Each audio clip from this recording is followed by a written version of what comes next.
kakaunti ay marami. May 3. Offertory Reading Devotional. Dalhin ninyo ang buong ika-10 bahagi sa kamalig upang magkaroon ng pagkain sa aking bahay, at sa gayoy subukin ninyo ako ngayon, sabi ng Panginoon ng mga hukbo.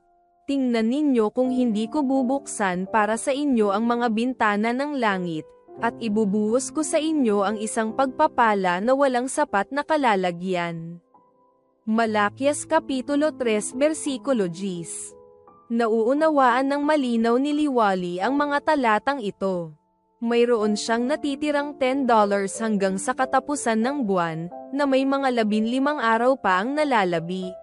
Nagpapastor siya sa isang distrito na may maraming simbahan na nasa layong 150 kilometro sa kanlurang bahagi ng Lusaka, ang kabiserang lungsod ng Zambia.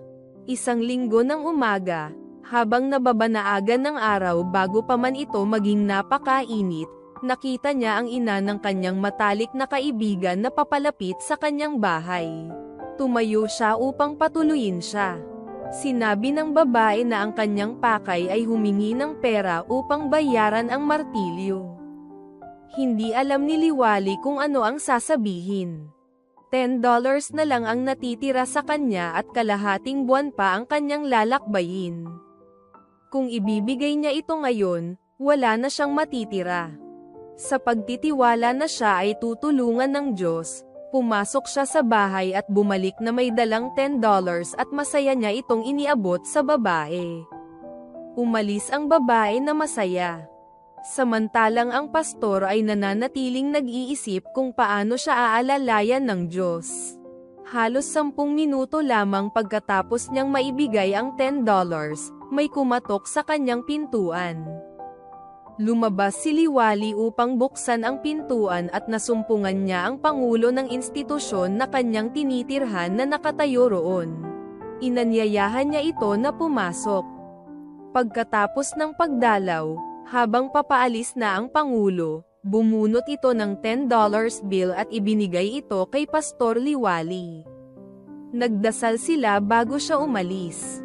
Si Pastor Liwali ay namangha dahil ang kanyang ibinigay na $10 nung una ay ibinalik sa kanya ng Diyos.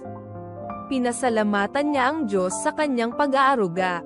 Panawagan. Habang nagpapatuloy tayo sa pagsuporta sa gawain ng Diyos at pagtulong sa kapwa, huwag nating kalimutan na pagkatapos nating maibigay yaong ating kahuli-hulihan, ang Diyos ang mag-aaruga sa atin. Kaya lagi tayong magbigay na may kagalakan. Sa pagbabalik natin ng ating mga ikapo at mga pangakong handog ay ilagay natin sa huli ang ating mga hangarin, at unahin ang Diyos.